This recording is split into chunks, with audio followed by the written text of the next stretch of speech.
All right, welcome to Rusty Duck Garage. Hey, today we're going to update you on the Chevy C10 $1,100 budget build.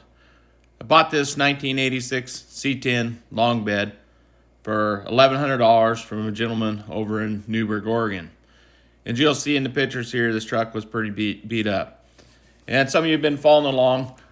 We cut the frame down from a long bed to a short bed and showed you that process. I picked up this bed from a friend of mine in a trade deal. I allowed him $400 for the bed, knowing that someday I'd find a truck to put this bed on, and this is the truck. So today, we got the bed mounted on the truck, and she's really looking good, starting to take shape. In this video, we're going to share with you our total cost of building the truck up to this point, not including our time and labor and some of the other incidentals. But just give you a good idea what it costs to build one of these trucks. And you can actually build one for fairly cheap. And we're trying to keep this one down fairly cheap. My grandson really wanted this truck. And I told him that if he helped me build this truck, that I would sell it to him for whatever I have into it. So we're keeping the costs as low as we possibly can on this truck. This is what the truck looked like when I purchased it in Newberg, Oregon. The truck was advertised as a 1987, and when I got there, after opening the hood and seeing that it was not fuel injected, I realized that it was a 1986. So I wasn't quite as interested in buying the truck as I originally was. However, with a little negotiation with the seller, I was able to purchase the truck for $1,100. I immediately took the truck over to the truck wash in Aurora, Oregon, where they acid washed the truck. I paid $40 to have them wash the truck and steam clean the engine, and they did a phenomenal job. And as you can see in the pictures here, that it's kind of a night and day difference between the truck of when I purchased it and after it was cleaned up. A much more presentable truck. I decided that I wanted to lower the truck. I wanted to lower the truck 4 inches in front and 6 inches in back. So I bought 2-inch drop spindles for $195, and I cut the coils 2 inches in the front for a 4-inch drop. In the rear, I went with the rear axle flip kit that lowered the truck 6 inches in the rear. And I paid $95 for the rear axle drop kit, including shipping. This guy had some overload springs on here. We'll be getting rid of those, and we'll flip the axle up on top of the springs. I got a kit coming for that. Okay, you can see everything lines up pretty nicely there. Like I say, the upper bracket is in the most riveted hole, bringing the axle forward. Okay, we have our spindles installed, our coils cut, and the rear axle flip kit installed. The front is actually lowered more than 4 inches, and I'll be investigating why. I believe I may have cut a little too much out of the front coil springs in it, but a replacement set of springs is very reasonable. On the rear of the truck, I installed a set of 275 6015 Cooper Cobra radial GTs. On the front, we installed a set of 235 70 R15 Cooper Cobra radials.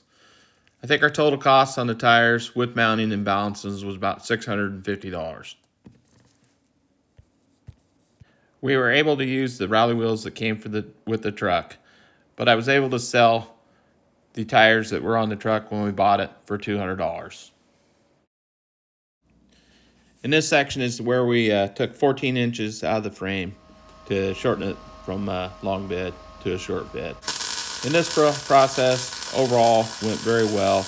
A lot of hard work, but well worth it in the end, in my opinion. Both of the doors on the truck are pretty well beat. As you can see, this passenger door was damaged really bad. I was able to pull the door panel off the inside and hammer out a lot of the dent. Although, with all the bracing on the inside of the door, it's very difficult to get to some of the areas. So I did the best that I could to straighten this door out to make it a little more presentable. I searched our local wrecking yards to find a replacement door, and they're just getting harder and harder to find. The wrecking yards are big corporations only now, and it's all about numbers. They just don't keep these trucks in the yards very long, and most of our yards around here just don't have any trucks in them anymore. sad to say. Okay, we got the truck home, got her in the shop. We pulled the bed back off, and we're working on painting the bed. Got the grandson and his friend. They've been sanding on things and working on it. Used a little self-etching primer here in an area where we had to repair there. Touched up and whatnot. And we've painted one side of the bed so far. It's turned out really nice. And again, trying to keep the expenses down doing it ourselves. So we have a total of $2,685 to this point, if I haven't forgot anything. I think it's pretty reasonable. Okay, our future plans for the truck are to continue on and paint the bed. We're painting it to the original two-tone colors. I would like to buy the original striping that goes on the truck. That's $195 to just kind of complete it. And then $100 for the lower chrome moldings on it. We'll also be putting a sport rear bumper on it. I have the rear brackets already, but have not ordered the bumper yet.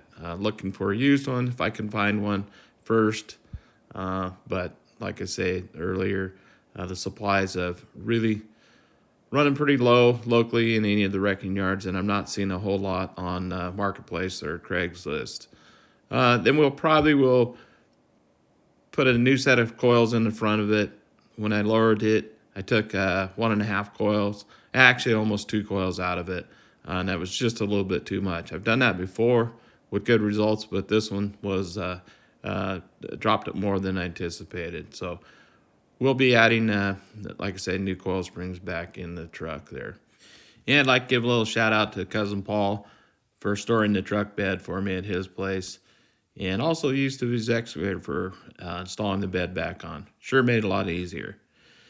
And we need to get back to our 1979 Chevrolet C10 long bed to short bed conversion build. You can see here we've been working on the bed. We've got the bedside actually cut down. And hopefully I can find some time to get back on that truck and share some updates with that truck with you guys. Like I say, we're shortening the bed. And then we'll shorten the frame and get that truck, maybe we'll get that truck finished up and on the road here shortly. And you may have seen that we recently purchased a 1981 little Dodge D150 with a hopped up low 318. And also, Sean Gentry's stock car. We got a video coming up on a race that we had with his car there, and we're going to share that with you. Well, I hope you enjoyed today's video, and if you would, please hit that like, share, and subscribe button. And we'll catch you next time at Rusty Duck Garage.